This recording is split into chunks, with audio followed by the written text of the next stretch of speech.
Baik, Assalamualaikum warahmatullahi wabarakatuh. Waalaikumsalam warahmatullahi wabarakatuh. Sebelumnya, perkenalkan kami dari kelompok 1 pada mata kuliah Sistem Terdistribusi dengan tugas yaitu rangkuman materi dari Capture 1 sampai dengan 4. Selanjutnya di sini ada nama-nama kelompok dengan beranggotakan Eka Novianti dengan NIM 21030150002, ada Lutfia Masrur Rosyah 210301516, ada Putri Seidatul Zahra 210301523, Dava Setio Nugroho 210301527, dan selanjutnya ada Muhammad Dafa Alfarel 210301532. Selanjutnya ada Muhammad Yasin yaitu 210301543, dan yang terakhir ada saya sendiri yaitu Khairunisa dengan NIM 210301545. Baik, selanjutnya yaitu ada pada Capture 1. Di sini akan menjelaskan tentang jaringan komputer, yaitu ada di mana-mana. Internet itu ada satu, begitu pula banyak jaringan lainnya yang terdiri darinya. Jaringan telepon seluler, jaringan perusahaan, jaringan pabrik, jaringan kampus, jaringan rumah, jaringan dalam mobil, semuanya, baik secara terpisah maupun di dalam kombinasinya. Nah, dalam buku ini kami bertujuan untuk menjelaskan karakteristik komputer jaringan yang berdampak pada perancang dan pelaksana sistem, dan untuk menyajikan konsep-konsep utama dan teknik-teknik yang telah dikembangkan untuk membantu dalam tugas merancang dan mengimplementasikan sistem yang didasarkan pada mereka. Selanjutnya, di sini kami mendefinisikan sistem terdistribusi sebagai sistem yang di dalamnya terdapat komponen perangkat keras atau perangkat lunak terletak di komputer jaringan berkomunikasi dan mengkoordinasikan tindakan mereka hanya dengan menyampaikan pesan. Selanjutnya, dalam definisi sederhana ini mencakup seluruh rangkaian sistem di mana komputer berjaringan dapat digunakan dengan berguna. Komputer-komputer yang dihubungkan oleh suatu jaringan dapat dipisahkan secara spesial oleh siapapun jarak. Mereka mungkin berada di benua yang berbeda, di gedung yang sama, atau di ruang yang sama. Definisi kami tentang sistem terdistribusi mempunyai konsekuensi signifikan sebagai berikut.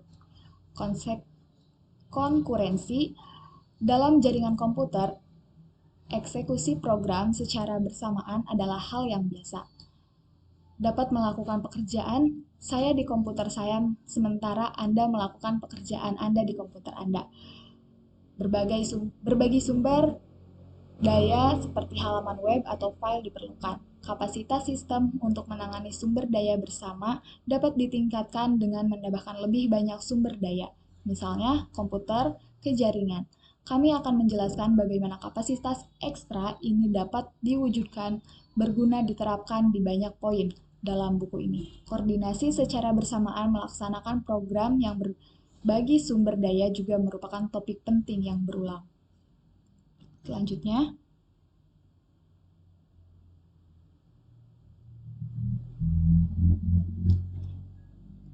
Selanjutnya di sini tidak ada jam global. Ketika program perlu bekerja sama, mereka mengkoordinasikan tindakan mereka dengan cara bertukar pesan. Koordinasi yang erat seringkali bergantung pada gagasan bersama pada saat itu di mana tindakan program tersebut terjadi. Namun, ternyata hal tersebut ada batasnya. Keakuratan komputer dalam jaringan dapat menyinkronkan jamnya. Di sana tidak ada satupun gagasan global tentang waktu yang tepat. Hal ini merupakan konsekuensi langsung dari fakta tersebut bahwa satu-satunya komunikasi adalah dengan mengirimnya pesan melalui jaringan. Contoh dari masalah pengaturan waktu ini dan solusi akan dijelaskan di bab 14. Dan selanjutnya di sini ada kegagalan independen. Semua sistem komputer bisa gagal, dan ini merupakan tanggung jawab perancang sistem untuk merencanakan konsekuensi dari kemungkinan kegagalan. Sistem terdistribusi bisa gagal dengan cara baru. Kesalahan pada jaringan mengakibatkan terisolasinya komputer ini terhubung dengannya. Namun, itu tidak berarti bahwa mereka berhenti berjalan. Faktanya, program-program tersebut pada mereka mungkin tidak dapat mendeteksi apakah jaringan telah gagal atau sudah rusak sangat lambat. Selanjutnya mungkin akan dijelaskan oleh teman saya.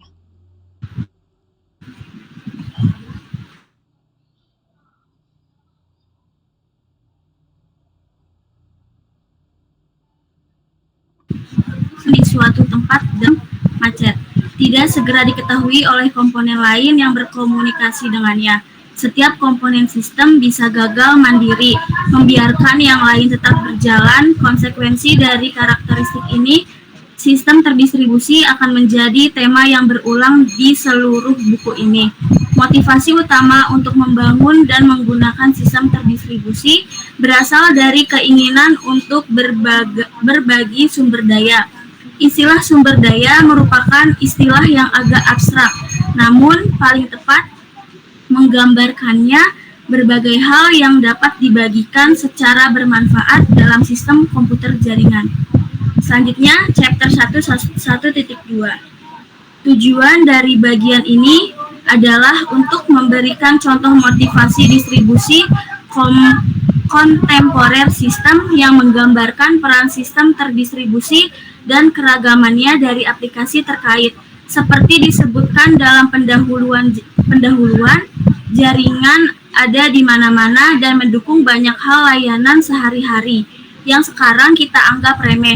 Internet dan dunia terkait, wide web, pencarian web, game online, email, jejaring sosial, e-commerce, dan lain-lain. Sektor aplikasi komersial atau sosial menyoroti beberapa hal terkait yang sudah mapan atau munculnya penggunaan teknologi sistem terdistribusi.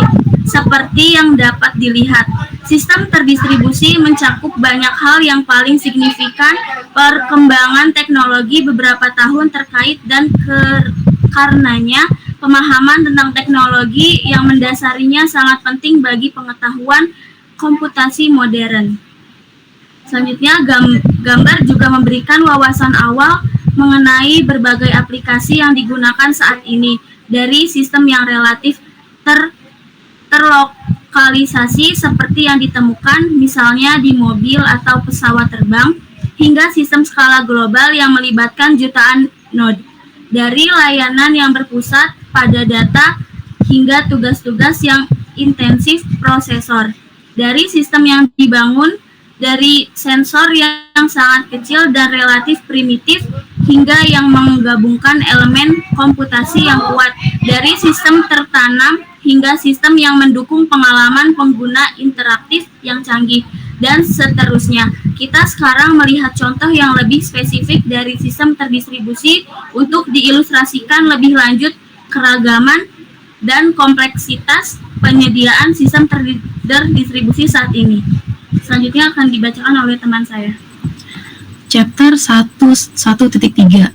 Sistem terdistribusi sedang mengalami periode perubahan yang signifikan dan hal ini dapat ditelusuri kembali ke sejumlah tren yang berpengaruh.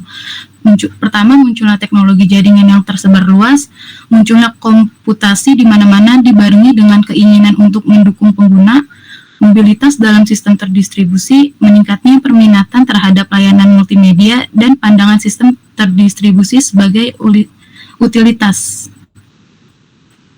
Internet modern adalah kumpulan jaringan komputer luas yang saling terhubung tipe yang berbeda dengan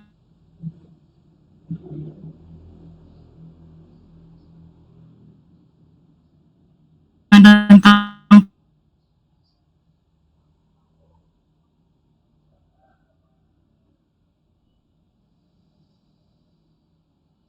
untuk misalnya berbagai dan perangkat dapat dihubungkan jika diinginkan kapanpun dan dimanapun.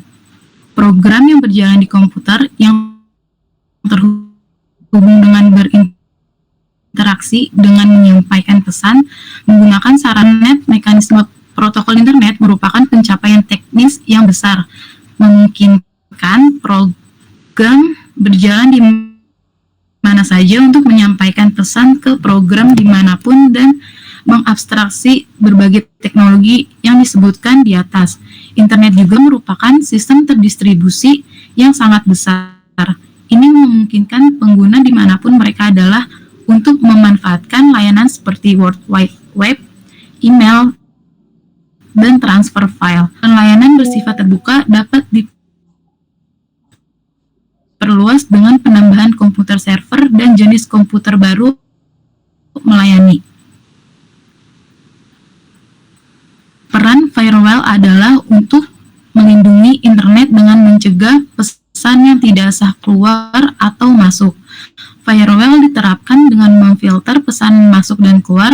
Penyaringan mungkin dilakukan berdasarkan sumber atau tujuan, atau firewall mungkin hanya mengizinkan pesan-pesan terkait saja ke email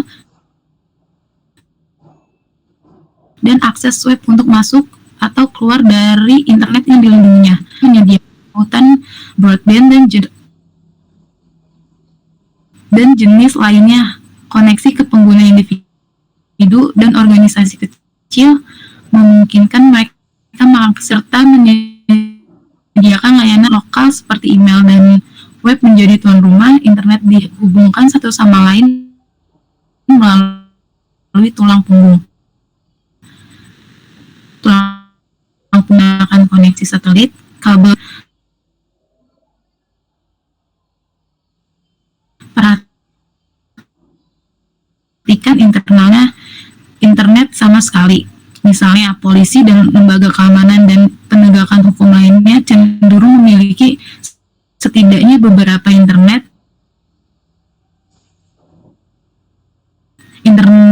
internal yang terefektif, tidak adanya koneksi fisik ke internet. Firewall juga dapat menjadi masalah dalam sistem terdistribusi karena menghambatnya akses sah ke layanan ketika berbagi sumber daya antara pengguna internet internal dan eksternal dibutuhkan. Selanjutnya akan dilanjutkan dengan teman saya. Pengguna sudah terbiasa dengan manfaat berbagi sumber daya sehingga mereka dapat melakukannya dengan mudah, mengabaikan signifikansinya. Kami secara rutin berbagi sumber daya perangkat keras seperti printer, data sumber daya seperti file, dan sumber daya dengan yang memiliki fungsi lebih spesifik seperti pencarian mesin jika dilihat dari sudut pandang penyediaan perangkat untuk mengurangi biaya. Namun, yang lebih penting adalah pengguna bisa berbagi sumber daya tingkat tinggi yang berperan dalam penerapannya di kehidupan sehari-harinya, pekerjaan, dan kegiatan sosial.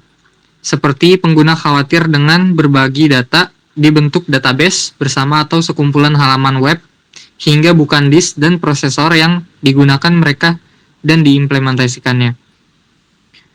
Demikian pula pengguna berpikir dalam kaitannya dengan sumber daya bersama seperti mesin pencari atau konverter mata uang tanpa memperhatikan server atau server itu menyediakan ini.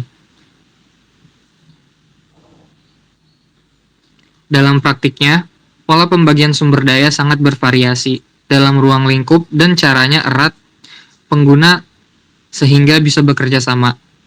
Pada satu sisi ekstrim, mesin pencari di web menyediakan fasilitas untuk pengguna di seluruh dunia. Pengguna yang tidak perlu melakukan kontak dengannya yang lain secara langsung. Di sisi lain, dalam kerja kooperatif yang didukung komputer CSCW, sekelompok pengguna yang bekerja sama secara langsung berbagi sumber daya seperti dokumen di kelompok kecil dan tertutup, pola pembagian dan sebaran geografis. Pengguna tertentu menentukan mekanisme apa yang harus disediakan sistem untuk berkoordinasi tindakan pengguna. Kami menggunakan istilah layanan untuk bagian berbeda dari sistem komputer yang mengelola kumpulan sumber daya terkait dan menyajikan fungsionalitas kepada pengguna dan aplikasi. Misalnya seperti kami mengakses file bersama melalui layanan file, kami mengirim dokumen ke printer melalui layanan percetakan, kami membeli barang melalui layanan pembayaran elektronik. Satu-satunya akses yang kami miliki ke layanan ini adalah melalui serangkaian operasi yang diekspor untuk layanan file yang menyediakan operasi baca, tulis, dan hapus pada file. Selanjutnya dilanjutkan oleh teman saya. Baik, chapter 1.4. Fakta bahwa layanan membatasi akses sumber daya ke serangkaian operasi yang terdefinisi dengan baik sebagian praktik rekayasa perangkat lunak standar. Tapi itu juga mencerminkan fisik organisasi sistem terdistribusi. Sumber daya dalam sistem terdistribusi bersifat fisik dikemas dalam komputer dan hanya dapat diakses dari komputer lain oleh sarana komunikasi. Untuk pembagian yang efektif, setiap sumber daya harus dikelola oleh program yang menawarkan antarmuka komunikasi yang memungkinkan sumber daya untuk diakses dan diperbarui secara andal dan konsisten. Istilah server mungkin sudah tidak asing lagi bagi sebagian besar para pembaca. Ini mengacu pada program yang sedang berjalan atau suatu proses pada komputer jaringan yang menerima permintaan dari program yang berjalan komputer lain untuk melakukan layanan dan merespons dengan tepat. Yang meminta proses disebut sebagai klien, dan pendekatan keseluruhan dikenal sebagai klien server komputasi. Dalam pendekatan ini, permintaan dikirim dalam bentuk pesan dari klien ke server, dan balasan dikirim dalam pesan dari server ke klien. Ketika klien meminta operasi untuk dilakukan, kami mengatakan bahwa klien memanggil operasi pada server. Interaksi lengkap antara klien dan server dari titik ketika klien mengirimkan permintaannya hingga menerima respon server disebut pemanggilan jarak jauh.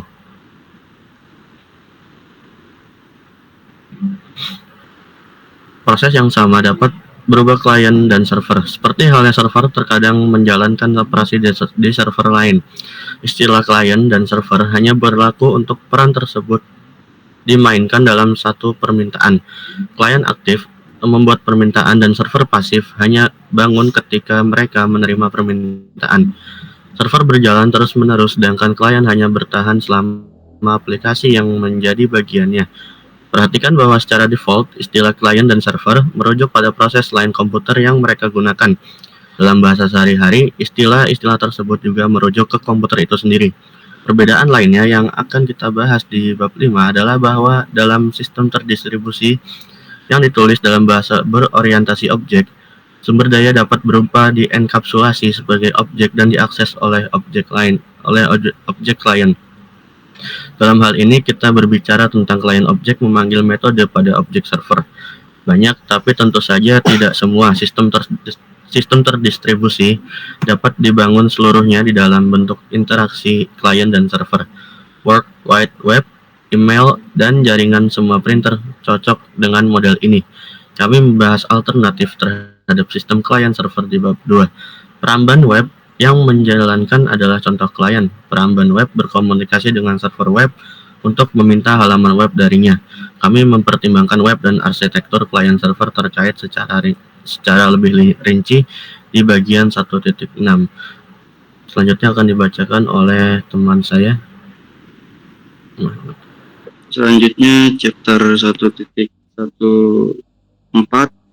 ketersebaran sistem terdistribusi melibatkan entitas yang independen seperti proses atau node yang dapat dieksekusi secara bersamaan, yang menyebabkan masalah potensial dengan sinkronisasi dan koordinasi. Tidak ada jam global. Sistem terdistribusi biasanya tidak memiliki jam global dapat digunakan untuk mengurutkan peristiwa yang menyebabkan tantangan dalam mempertahankan konsistensi dan urutan operasi. Kegagalan independen komponen dalam sistem terdistribusi dapat gagal secara independen, yang memerlukan mekanisme ketahanan, kesalahan, dan ketahanan. Heterogenitas sistem terdistribusi seringkali terdiri dari beragam platform, perangkat keras, dan perangkat lunak yang memerlukan solusi interoperabilitas dan kompatibilitas. Skalabilitas sistem terdistribusi harus mampu menangani beban kerja yang bervariasi dan jumlah penggunaan atau sumber daya yang meningkat, yang memerlukan desain dan arsitektur yang dapat diskalakan.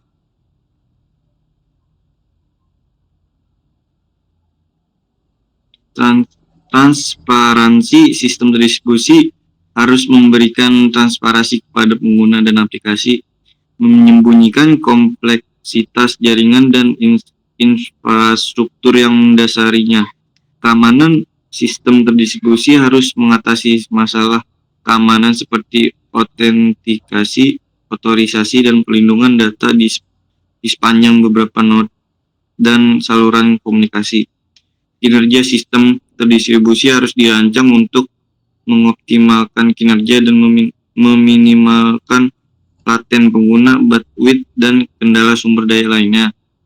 Konsistensi dan replikasi sistem terdistribusi sering melibatkan replikasi data dan sumber daya di beberapa node yang memerlukan mekanisme untuk mempertahankan konsistensi dan mengelola konflik.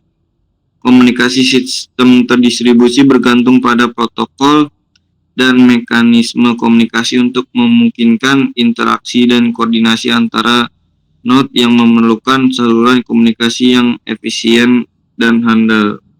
Selanjutnya dilanjutkan oleh teman saya. Selanjutnya ada chapter 2. Yang pertama, sistem model adalah sebuah pendekatan untuk merancang dan mengelola sistem terdistribusi yang kompleks. Yang kedua, model ini membantu dalam memahami hubungan antara komponen-komponen sistem serta bagaimana komunikasi dan koordinasi antara komponen-komponen tersebut terjadi. Ketiga, sistem model juga membantu dalam menganalisis dan memprediksi perilaku sistem dalam berbagai situasi. Yang keempat, model ini mencakup berbagai aspek sistem terdistribusi, termasuk komunikasi antar proses, manajemen sumber daya, keamanan, dan toleransi kesalahan. Kelima, dalam buku Distributed System, Concept and Design, karya George Coulouris, sistem model digunakan sebagai landasan untuk memahami berbagai konsep dan teknologi dalam sistem terdistribusi. Keenam, buku ini membahas berbagai contoh implementasi sistem model dalam sistem terdistribusi nyata, serta tantangan dan solusi yang terkait dengan penggunaan model ini. Ketujuh, melalui pemahaman tentang sistem model, pembaca dapat mengembangkan pemahaman yang lebih baik tentang prinsip-prinsip desain dan manajemen sistem terdistribusi yang efektif. Selanjutnya, ada chapter 3. Yang pertama, networking and interworking merupakan bagian penting dalam sistem terdistribusi yang memungkinkan komunikasi antara berbagai komponen sistem yang terdistribusi. Kedua, buku Distributed System, Concept and Design karya George Coulouris membahas secara mendalam tentang konsep-konsep dasar jaringan dan internet working. Ketiga, buku ini menjelaskan tentang protokol-protokol komunikasi yang digunakan dalam sistem terdistribusi, seperti TCP/IP, UDP, dan lainnya. Keempat, konsep-konsep seperti addressing, routing, dan switching juga dibahas dalam konteks sistem terdistribusi. Kelima, Coulouris juga membahas tentang teknologi-teknologi jaringan modern seperti teknologi nirkabel, teknologi sensor, dan teknologi mobile, serta bagaimana teknologi-teknologi tersebut berperan dalam sistem terdistribusi. Keenam, buku ini juga membahas tentang tantangan-tantangan dalam networking dan internet working dalam sistem terdistribusi, seperti keamanan, skalabilitas, dan performa. Ketujuh, melalui pemahaman yang didapatkan dari buku ini, membaca dapat memahami bagaimana networking and internet working mempengaruhi desain dan implementasi sistem terdistribusi, serta bagaimana memanfaatkan teknologi jaringan untuk mencapai tujuan bisnis dan teknis dalam konteks sistem terdistribusi. Selanjutnya, ada chapter 4. Pertama, Internet Process Communication atau IPC adalah salah satu aspek penting dalam sistem terdistribusi yang memungkinkan komunikasi antara proses-proses yang berjalan di berbagai node dalam jaringan. Kedua, buku Distributed System, Concept and Design karya George Coulouris membahas IPC sebagai bagian integral dari sistem terdistribusi. Ketiga, Coulouris menjelaskan berbagai mekanisme IPC yang digunakan dalam sistem terdistribusi, seperti Remote Procedure Call atau RPC, Message Oriented Middleware atau MOM, dan lainnya. Keempat, konsep-konsep dasar IPC seperti marshalling, unmarshalling, dan serialization yang juga digunakan dalam buku ini.